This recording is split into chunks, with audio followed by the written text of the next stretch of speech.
है, किस तरीके से हमारी बॉडी में वर्क करती है देखते हैं। तो इम्यूनिटी क्या है, इसका इंट्रोडक्शन देखते हैं।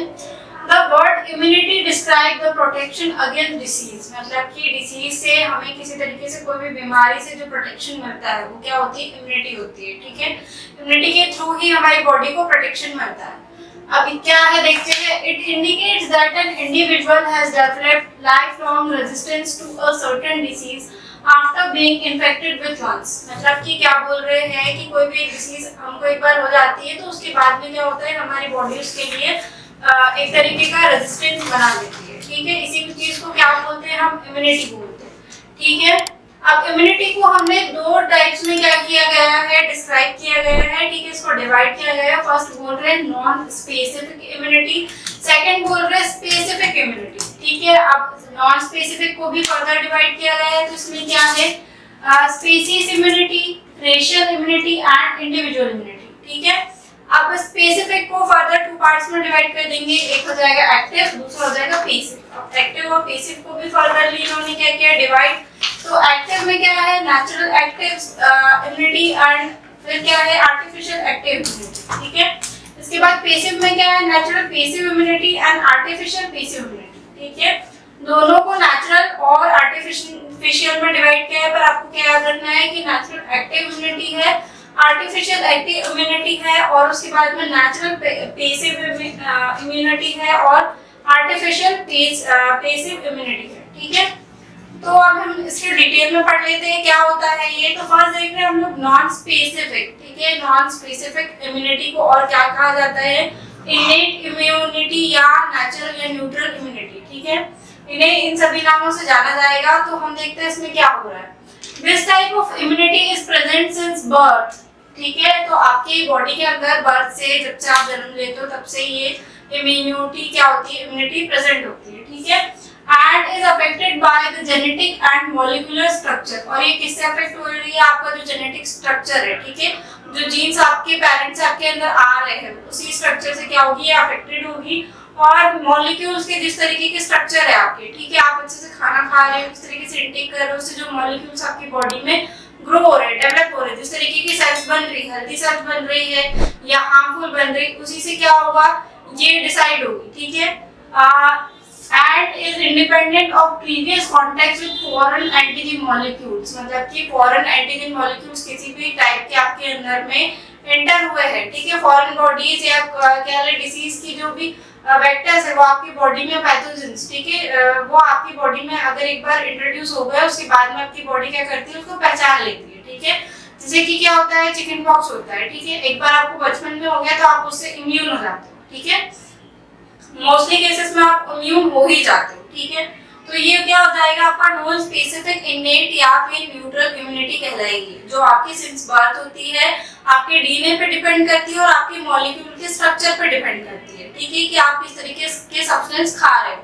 अब इसका फर्स्ट क्या है हमारे पास, स्पेसीज इम्यूनिटी। स्पेसीज इम्यूनिटी क्या होता है देख लेते हैं।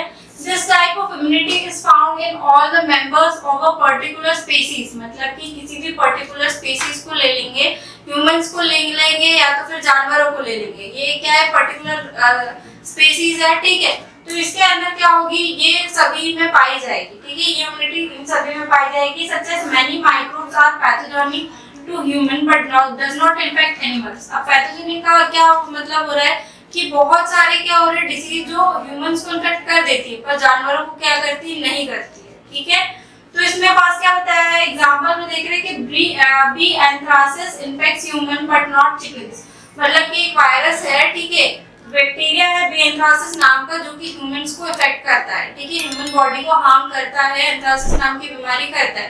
पर अगर यही वायरस को, इसी बैक्टीरिया को हम चिकन्स में इंट्रोड्यूस करवाए तो ये उनपे कोई भी किसी की तरीके की बीमारी का इफेक्ट हमको नहीं दिखाई देगा।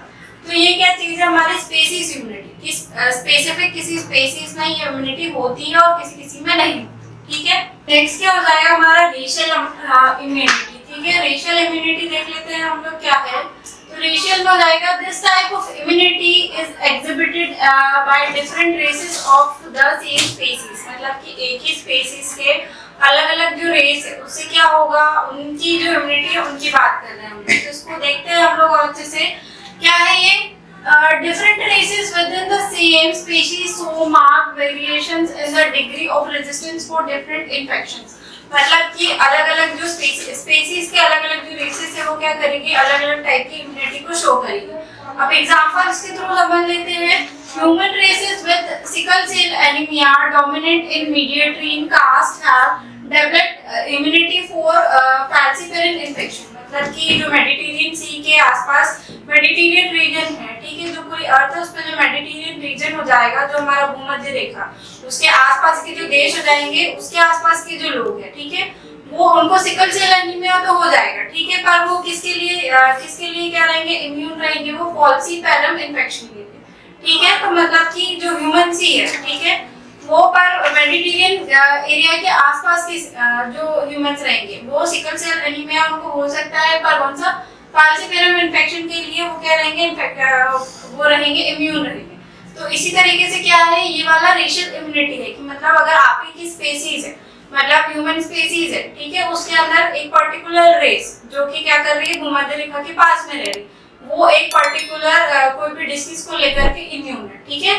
तो ये क्या हो जाएगी आपकी रेशियल इम्यूनिटी. इसके बाद में क्या है हमारी इंडिविजुअल इम्यूनिटी. अब हम इंडिविजुअल इम्यूनिटी से क्या समझ रहे हैं कि एक पर्टिकुलर इंसान की इम्यूनिटी के बारे में बात हो रही है यहाँ पे. तो इंडिविजुअल इम्यूनिटी में देख लेते हैं क्या है. This immunity found in different individual of same race. मतलब कि अलग अलग इंडिविजुअल्स में पाई जाएगी सेम एक ही रेस के, ठीक है. हम ह्यूमंस एक ही रेस के हैं, ठीक है, तो इनमें क्या है अलग अलग इंडिविजुअल इम्यूनिटी पाई जाती है. And species posing variable resistance against infection. मतलब कि इसमें अलग अलग रेजिस्टेंस पावर भी होती है इन्फेक्शन के लिए, ठीक है. किसी को जल्दी क्या होता है, क्लाइमेट चेंज होता है तो जल्दी सर्दी खांसी देखने को मिल जाती है, फीवर आने लग जाता है. कोई क्या होता है, रेजिस्टेंट रहता है, ठीक है, उसे मौसम चेंज होने से ज्यादा कोई इफेक्ट नहीं पड़ता उनकी बॉडी पे. तो homogeneous twins show similar degree of vulnerability और रेजिस्टेंस टू टीबी. मतलब कि जो होमोजेनियस मतलब ट्विंस होते हैं, ठीक है, जो वो क्या कहेंगे, एक ही जीन की जो ट्विंस है उनमें क्या देखने को मिलेगी, हमको सेम रेजिस्टेंस देखने को मिलेगा टीबी के लिए, ट्यूबरकुलोसिस के लिए, ठीक है. तो ये क्या हो जाएगा आपका इंडिविजुअल इम्यूनिटी. इंडिविजुअल इम्यूनिटी में क्या हो रहा है, सेम रेस के लोग हैं पर उनके अलग अलग टाइप की इम्यूनिटी अलग अलग क्या कर रहे हैं, वो रिस्पॉन्स दे रहे हैं, ठीक है. और रेशियल में क्या हो रहा है, रेशियल में आप स्पीसीज सेम है आपकी, पर आपकी रेस अलग अलग है. आपको ज्योग्राफिकल एरिया के अकॉर्डिंग आप क्या कर रहे हो, अपनी इम्यूनिटी को डेवलप कर रहे हो, उसके थ्रू आपकी इम्यूनिटी बता रही है, ठीक है. और स्पीसीज में क्या है, आपकी स्पीसीज से पर्टिकुलर स्पीसीज को क्या है उस तरीके की इम्यूनिटी आपको मिली हुई है. तो ये आपका हो जाएगा क्या, specific immunity, non specific immunity. Thank you.